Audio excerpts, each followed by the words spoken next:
Hi friends, எல்லோரும் எப்படி இருக்கீங்க? நல்லா இருக்கீங்களா? இன்றைக்கி என்ன வீடியோ பார்க்க போகிறோன்னா, ஒரு பேட்ச் ஒர்க் ப்ளவுஸ் தாங்க. இந்த ப்ளவுஸ் தைச்சி ஒரு 10 நாளுக்கு மேலே ஆகுது. ஏன்னா லாஸ்ட்டு முகூர்த்தம் சொன்னேன்ல, அப்போ 2 ப்ளவுஸ் தைச்சதில் ஒன்று நானாக டிசைன் பண்ணது, ஒன்று வந்து பேட்ச் ஒர்க்குன்னு சொல்லிட்டு நான் வீடியோ போட்டிருப்பேன். இது 2வது ப்ளவுஸு. ஒரு வாரம் ஆயிடுச்சு அந்த வீடியோ போட்டு. அடுத்த வீடியோ வந்து ஒரு வாரம் கழித்து தான் இந்த வீடியோ போடுறேன்.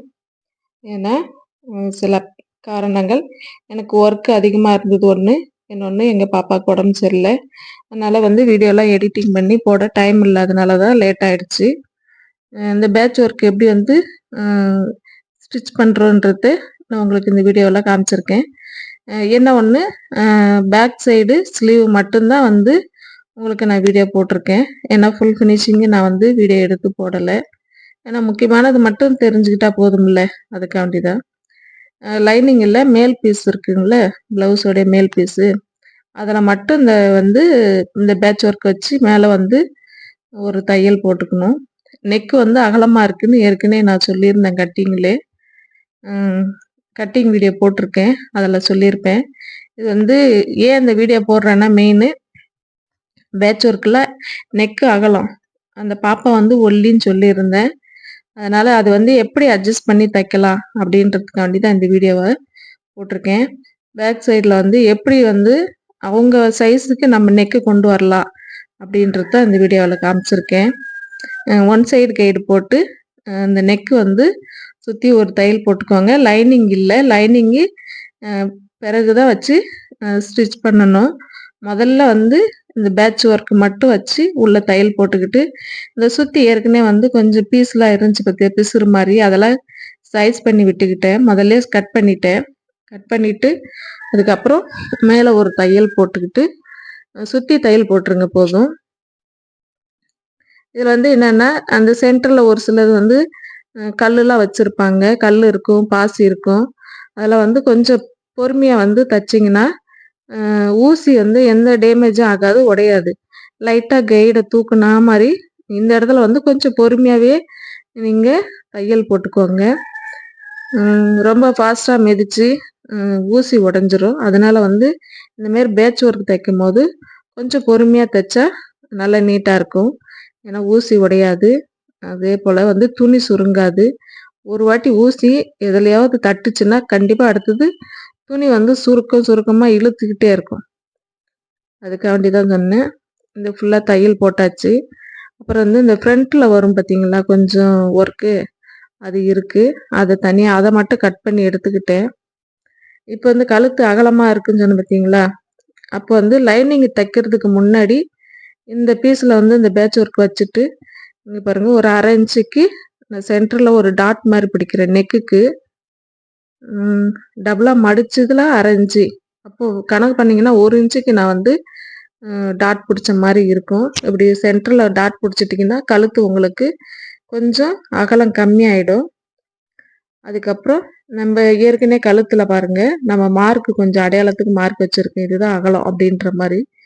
இப்போ நம்ம அதை வச்சு பார்க்கும்போது அந்த கழுத்துடைய அகலம் வந்து கரெக்டாக இருக்குது. இந்த சைடில் இந்த மார்க்கு, இந்த சைடில் அந்த மார்க்கு தெரியுதுங்களா?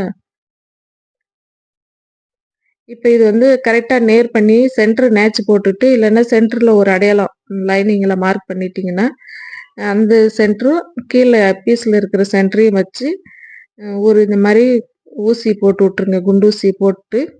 அதுக்கப்புறம் வந்து நீங்கள் இந்த லைனிங் வந்து வச்சிங்கனாவே உங்களுக்கு அடையாளம் தெரியும். உள்ள அந்த பேட்ச் ஒர்க்கு தனியாக தெரியுது. அது மேலே திருப்பி ஒரு தையல் போட்டுக்கோங்க. சுற்றி தையல் போடுங்க.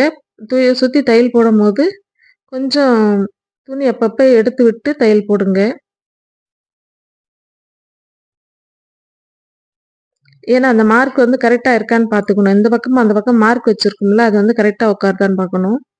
இல்லைன்னா ஷோல்ட்ரு வந்து ஒரு பக்கம் பெருசாகவும் ஒரு பக்கம் சின்னதாகிடும்.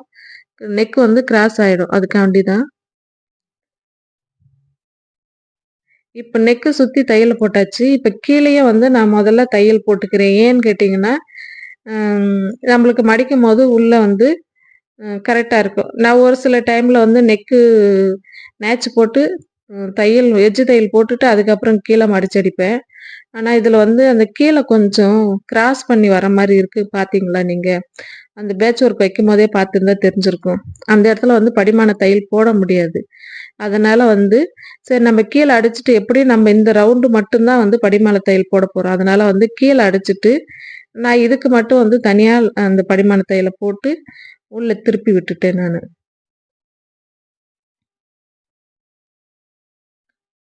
ஒரு சிலர் வந்து இப்படி நேச்சு போட்டு கழுத்துக்கு தையல் போட்டு, படிமான தையல போட்டுட்டு, அதுக்கப்புறமேட்டு சுத்தி தையல் போட்டு இடுப்பு மடிச்சு அடிக்கலாம். ஆனா நான் வந்து அதுவும் ஈஸியா தான் இருக்கும். இதுவும் ஈஸியா தான் இருக்கும். இந்த பாருங்க, இப்ப வந்து நானு நேச்சு போட்டேன். கட் பண்ணி விட்டுட்டு, இப்ப வந்து படிமான தையல் போடுறேன் பாருங்க. ஏன்னா, இதுல வந்து கொஞ்சம் தூரம் தான் போட முடியும். அந்த லாஸ்ட் வந்து கீழ வந்து ரவுண்ட்ல அந்த கொஞ்சம் மேல ஒரு ஷேப்புக்கு வரும்ல, அதனால வந்து அதுல போட முடியாது. அதனால அந்த இடத்த விட்டுட்டு, மத்த இடத்துல மட்டும் இந்த போட்டுக்கிட்டேன் பாருங்க.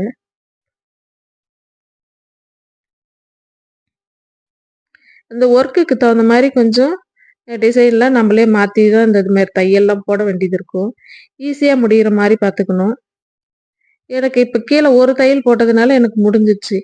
இதே வந்து நான் முதல்ல நெக்கு ஃபுல்லா ரெடி பண்ணிட்டேன். எனக்கு டபுள் தையல் ஆயிடும் கீழ. அதனால தான் நான் கொஞ்சம் ஒரு சில இதெல்லாம் வந்து சுருக்கமா முடிச்சுக்குவேன்.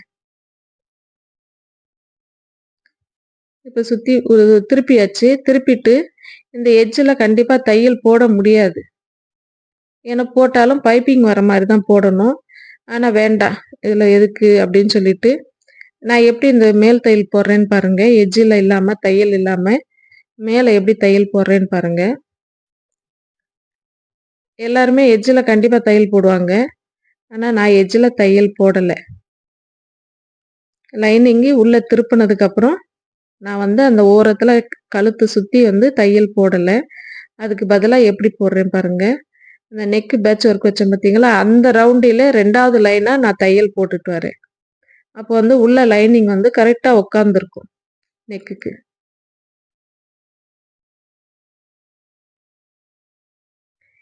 இந்த 2வது தையல் போடுறேன் பார்த்தீங்களா? இப்ப போட்டிருக்கேன் பார்த்தீங்களா? இந்த தையலுக்கு மேலேயே ஒரு கல்லு வச்ச ஒரு ஒத்த சரத்துல இருக்கு பார்த்தீங்களா?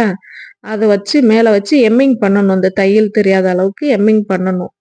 லாஸ்ட்டா அது வந்து ப்ளவுஸ்லாம் முடிச்சதுக்கப்புறம், அது வந்து லாஸ்ட்டா வச்சு எம்மிங் பண்ணோம்னா நீட் ஆயிடும் நெக்கு.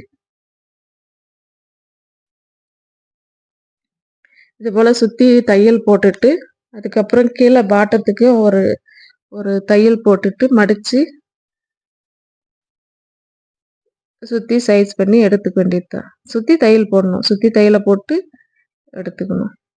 இந்த மாரி தச்சீங்கன்னா, உங்களுக்கு வந்து ப்ளவுஸ் கொஞ்சம் நீட்டாவும் இருக்கும்.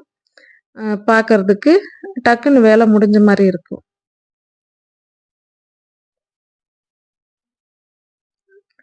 பார்த்தீங்களா, உள்ள வந்து நீட்டா இருக்குங்களா நெக்கு? இப்படி தையல் போட்டீங்கன்னா, உங்களுக்கு ஈஸியா முடிஞ்சிரும். இப்ப கீழ வந்து ம் 1 இன்ச்சுக்கு இல்ல 3/4 இன்ச்சுக்கு அளவுக்கு நம்ம இடுப்புல தையல் போட்டுக்குவோம்.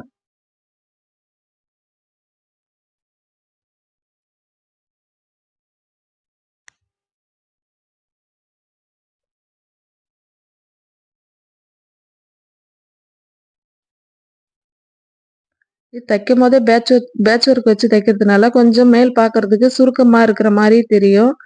ஆனா தச்சு முடிச்சதுக்கப்புறம் அந்த சுருக்கம்லாம் இருக்காது. ஏன்னு கேட்டீங்கன்னா, நம்ம அந்த டாட்டு அந்த சைடுல மடிச்சு பிடிக்கிறோம்ல, அதெல்லாம் தைச்சதுக்கப்புறம் அதெல்லாம் இருக்காது.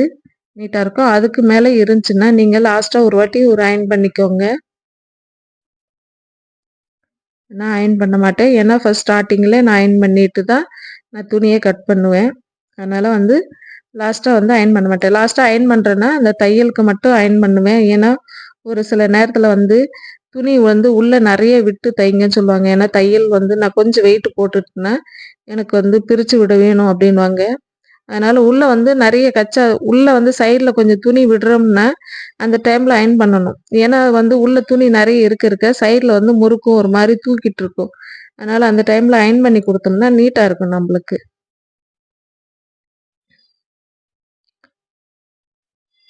இந்த சைடுல கொஞ்சம் அந்த ஷோல்டர் பக்கம் லைட்டா அந்த கிராஸ் ஏன்னா பேட்ச் ஒர்க் வச்சதுக்கப்புறம் நம்மளுக்கு கரெக்ட்டா வந்து அந்த ஷோல்டர் பக்கம் கரெக்ட்டா இருக்கா, இடுப்பு கரெக்ட்டா இருக்கான்னு பார்த்துக்கணும். ஏன்னா அது அப் அண்ட் டவுன் இருந்துச்சுன்னா கண்டிப்பா வந்து நெக்கு வந்து கிராஸா இழுக்க செய்யும். அதனால ஃபர்ஸ்ட் வந்து நம்ம நார்மலா தைக்கிறதுல வந்து இந்த ப்ராப்ளம் வராது. இது மாரி நான் இந்த பேட்ச் ஒர்க் வைக்கிறதுனால பேட்ச் ஒர்க்கு கிராஸா இருந்தா கண்டிப்பா வரும். நம்ம இதையும் சரி பண்ணணும், அதையும் சரி பண்ணணும். அதனால வந்து எப்பயுமே செக் பண்ணிட்டு அதுக்கப்புறம் எடுத்து வச்சுக்கோங்க. பேக் வேலை முடிஞ்சிருச்சு.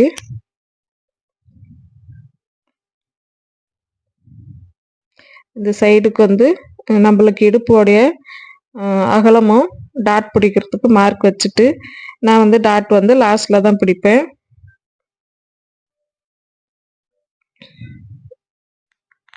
பேக் சைடு முடிஞ்சிச்சு. அடுத்தது வந்து ஸ்லீவு. நான் ஏற்கனவே சொல்லியிருக்கேன், பேக்கும் ஸ்லீவ் மட்டும்தான் நான் வந்து உங்களுக்கு சொல்லித்தரேன்னு சொல்லிட்டு. இதில் வந்து ஸ்லீவில் வந்து ஏற்கனவே சொல்லியிருக்கேன், இந்த கரை வந்து கட் பண்ணும் போதே தூக்கிட்டு இருந்துச்சுன்ட்டு. வீடியோ பார்த்துருந்தீங்கன்னா தெரியும், இந்த கட்டிங் வீடியோ போட்டிருப்பேன். அதனால் வந்து சின்னதாக ஒரு டிசைன் பண்ணலாம்னு சொல்லிட்டு இந்த டிசைனுக்கு வந்து ஒரு 4 பீஸாக அந்த கரையை கட் பண்ணிவிட்டு உள்ள சென்டரில் இந்த மை கலர் துணியை கொடுத்து ஃப்ளீட் வச்சு தான் தைக்கலான்னு ஒரு ஐடியாவில் கட் பண்ணிட்டேன். இப்போ அதை வந்து 4த்தையும் ஜாயின் பண்ணிகிட்ருக்கேன்.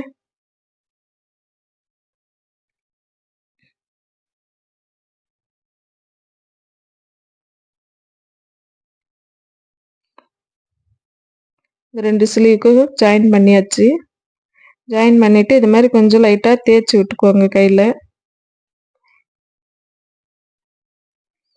இதில் சென்ட்ரு இதை மார்க் போட்டிருக்கேன் பார்த்தீங்களா, நேச்சு, இதுதான் சென்ட்ரு. இந்த சென்டருக்குள்ளே தான் அந்த ஃப்ளீட் வைக்க போகிறேன்.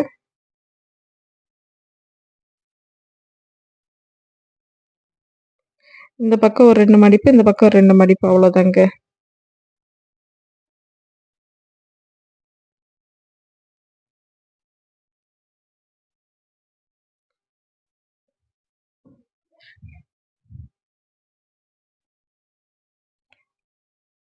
இது கொஞ்சம் நழுவிட்டே இருக்கு. நீங்க இந்த மாதிரி வந்து வச்சு தைக்கும் போது கொஞ்சம் பார்த்து தைங்க.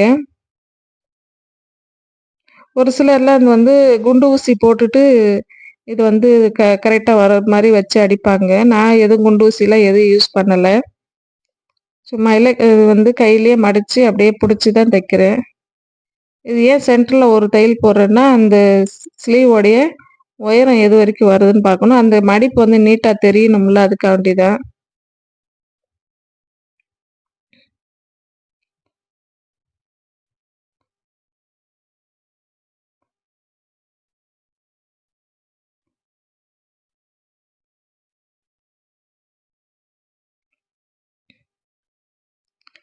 கொஞ்சம் அகலமா வச்சா எப்படி இருக்கும், கொஞ்சம் நெருக்கி வச்சா எப்படி இருக்குன்னு பார்த்தேன்.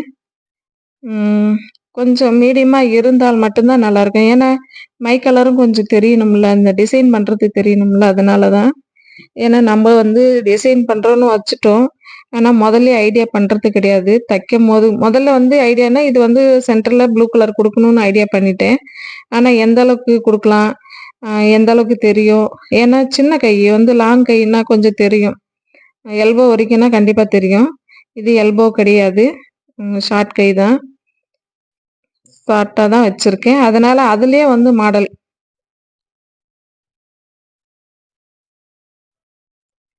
அப்போ அதுக்கு தகுந்த மாதிரி வந்து கீழேயும் வந்து ஒரு கரை சொன்ன இடுப்பில் வர கரையை வந்து நான் இடுப்புக்கு வைக்கல, அதுக்கு ஸ்லீவுக்கு கொண்டு வந்துட்டேன். ஏன்னா டபுள் சைடு கரைன்னு சொல்லியிருக்கேன். ஒரு சைடு வந்து பெருசு, ஒரு சைடு வந்து சின்னதுன்னு. அந்த சின்னதாக இருந்துச்சுல, அந்த கரை பகுதி தான் எடுத்து இதில் கைக்கு டிசைன் கொடுத்துட்டேன். ஆனால் கைக்கு துணின்னு ரொம்ப இழுத்துருச்சு. ஆனால் சின்ன கை, ஆனால் துணி பார்த்தீங்கன்னா பாருங்கள் எவ்வளோ எக்ஸ்ட்ரா எவ்வளோ துணி எடுக்குதுன்னு பாருங்கள். ஏன்னா அது வந்து அந்த கொஞ்சம் தூக்குனாப்புல இருந்ததுனால தான் இவ்வளவும் பண்ண வேண்டியதாக இருக்குது. நான் ப்ளவுஸில் அட்ஜஸ்ட் பண்ணி நான் தச்சுட்டேன். ஆனால் அவங்க சேலை கட்டும் போது கண்டிப்பாக ப்ளவுஸில் இருக்கிற மாதிரி தான் சேலையிலையும் இருக்கும் பார்டரு. அவங்க மடிப்பு வைக்கும் போது கண்டிப்பாக சிரமப்பட தான் செய்வாங்க. அந்த சின்ன கரை இருக்குன்னு சொன்னோம் பார்த்தீங்களா, அதை வந்து நேராக வைக்கணும். ஏன்னா நம்ம ஃப்ளீட் வைக்கும்போது கண்டிப்பாக கிராஸ் இருக்கும். ஆனால் கிராஸ் இருக்குல்ல, அதே மாதிரி வச்சிங்கன்னா கண்டிப்பாக கை உட்காராது. இப்படி சென்டரில் வச்சுட்டு அதுக்கு நேராக இந்த சைடு அந்த சைடும் பாருங்கள் எக்ஸ்ட்ராவே இருக்குது. இதுதான் நேர். அந்த நேரில் வச்சு அடிச்சுட்டு இப்படி திருப்பினீங்கன்னா கை வந்து கரெக்டாக இருக்கும். 2 ஸ்லீவுமே அதே மாதிரி அடித்து உள்ளே அந்த சைடில் வர பிசுரெல்லாம் கட் பண்ணி விட்டுட்டு அதுக்கப்புறம் ஒரு தேய்ச்சிக்கோங்க. ஆனால் தையல் போட வேண்டாம் இதில். ஏன்னா தையல் போட்டால் அந்த பேட்ச் ஒர்க்கு சொன்னேன்ல அதை வச்சு தைக்கணும். அதை தைச்சிட்டு தான் அதுக்கப்புறம் லைனிங் வச்சு அடிக்கணும். ஆனால் அதுக்கு முன்னாடி வந்து நம்ம உயரத்தை கணக்கு பண்ணிக்குவோம். எது வரைக்கும் வேணும், எனக்கு கீழே கரையும் தெரியணும், மேலே வந்து எவ்வளோ உயரத்துக்கு இருக்குது, எவ்வளோ அந்த ப்ளூ கலர் தெரியும் அப்படின்றத பார்த்துக்கணும். அதை பார்த்துட்டு அதுக்கு தகுந்த மாதிரி நம்ம இந்த பேட்ச் ஒர்க்கு பாருங்கள், இது சென்ட்ரு பண்ணி இதை வச்சு சுற்றி ஒரு தையல் போட்டுக்கணும். லைனிங் அடிக்கிறதுக்கு முன்னாடியே இதெல்லாம் வச்சு அடிச்சுக்கோங்க.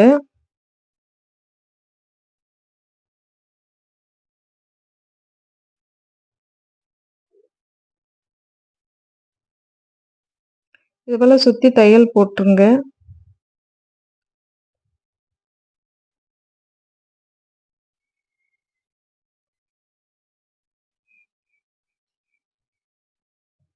இந்த மாதிரி கொஞ்சம் ஒர்க் இருக்கிற இடம் வந்து கொஞ்சம் பொறுமையாகவே தச்சு எடுத்தீங்கன்னா நல்லாயிருக்கும்.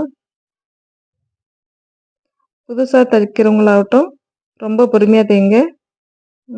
ஏற்கனவே தச்சு பழக்கம் இருக்குன்னா ஒன்றும் பிரச்சனை இல்லை. ஏன்னா அவங்களுக்கு தச்சு அது எப்படி தைக்கணுன்றது தெரிஞ்சிருக்கும். 2 டைம் நீங்கள் இது மாதிரி ப்ளவுஸ் தைச்சிங்கன்னா உங்களுக்கே ஒரு ஐடியாலாம் வரும்.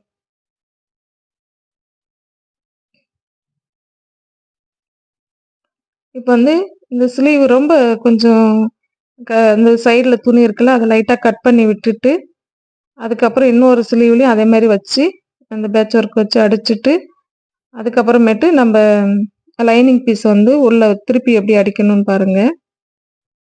இதையும் வச்சு அடிச்சிருவோம்.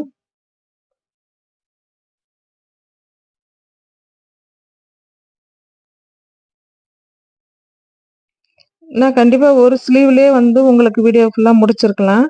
ஆனால் திருப்பியும் 2வது ஸ்லீவ் அடிக்கணும்ல, அதையும் காமிச்சிருக்கேன் பாருங்க. இப்போ லைனிங்லையும் சென்டர் பண்ணிட்டு அதை வந்து இப்படி வச்சு அடிச்சிருங்க.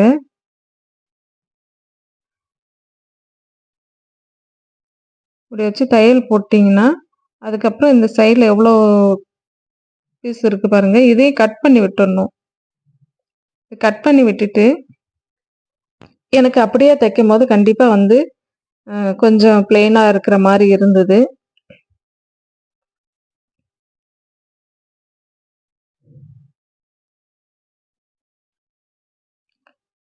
நீங்கள் ஒவ்வொரு ஸ்லீவாக ரெடி பண்ணி காமிக்கிறது இப்படி வச்சு லைனில் வச்சு அந்த ஸ்லீவ் இருக்கும்போது இது அந்த ஸ்லீவுன்னு இல்லை, எந்த பீஸுமே வந்து ஒன்று முடிக்கிறதுக்கு முன்னாடி இன்னொன்று கட் பண்ணிருந்தீங்கன்னா கண்டிப்பாக நூலில் அது வந்து ஊசிலேருந்து நூல் கட் ஆகிட்டே இருக்கும். அதனால் வந்து ஒரு துணி ஜாயிண்டாக இருக்கும் போதே நீங்கள் அடுத்த துணியை கட் பண்ணி எடுங்க. அப்போ வந்து நூல் அடிக்கடி கட் ஆகாது. அதுக்காண்டி தான் நான் வந்து டைம் ஆனாலும் பரவாயில்லன்னு 2 ஸ்லீவ் அடிக்கிறது அப்படின்னு ஃபுல்லாக போட்டுட்ருக்கேன். இப்போ பாருங்கள், இப்போ இது ஃபுல்லாக மடிச்சுன்னா கண்டிப்பாக வந்து கரை வந்து அந்த இது மட்டும்தான் தெரியுது. அதனால் லைனிங் வந்து கொஞ்சம் காஸ்ட்லியான துணி தாங்க. ப்ளவுஸ் பிட்டு மாதிரியே இருக்கும். நல்லா கொஞ்சம் திக்கான துணி தான். அதனால் வந்து அதுலேயே கொஞ்சம் லைட்டாக பைப்பிங் வர மாதிரி நான் வச்சு தையல் போட்டுக்கிறேன். ஏன்னா அந்த கொஞ்சம் பைப்பிங் வர மாதிரி இருக்கிறதுனால கொஞ்சம் லுக்கு கிடைக்குது. நம்ம அப்படியே மடித்தோம்னா கண்டிப்பாக வந்து லுக்கு கிடைக்கல. ஒரு மாதிரி அந்த காப்பர் கலரே அதிகமாக இருக்கிற மாதிரி இருக்குது.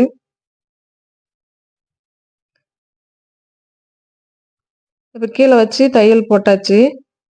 இதை சைஸ் பண்ணிக்குவோம். இப்போ அடுத்த பீஸ்லேயும் வந்து அதே மாதிரி 2த்தையுமே அடித்து சுற்றி தையல் போட்டாச்சு. இதுதான் ஸ்லீவு. இது வந்து நெக்கு பீஸு. பேக்கு ரெடி ஆயிடுச்சு, ஸ்லீவ் ரெடி ஆயிடுச்சு.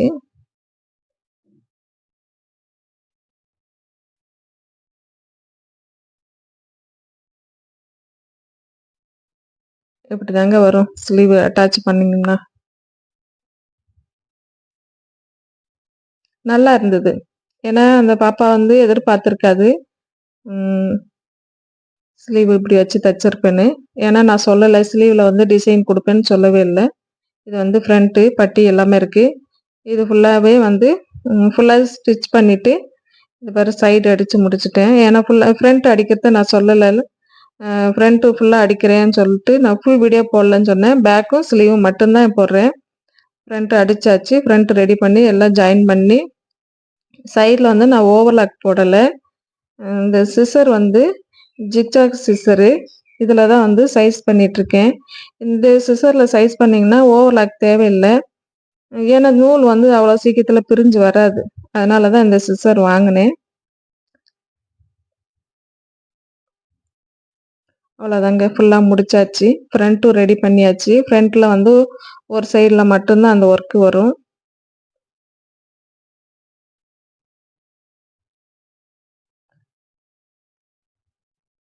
இதில் வந்து சும்மா அயர்ன் பண்ணாலும் கொஞ்சம் தாங்க அயர்ன் பண்ண முடியும். ஏன்னா இந்த ஒர்க்கு இந்த இதெல்லாம் இருக்குல்ல, திருப்பி திருப்பி அயர்ன் பண்ணோம்னா அந்த இது வந்துகிட்டே தான் இருக்கும்.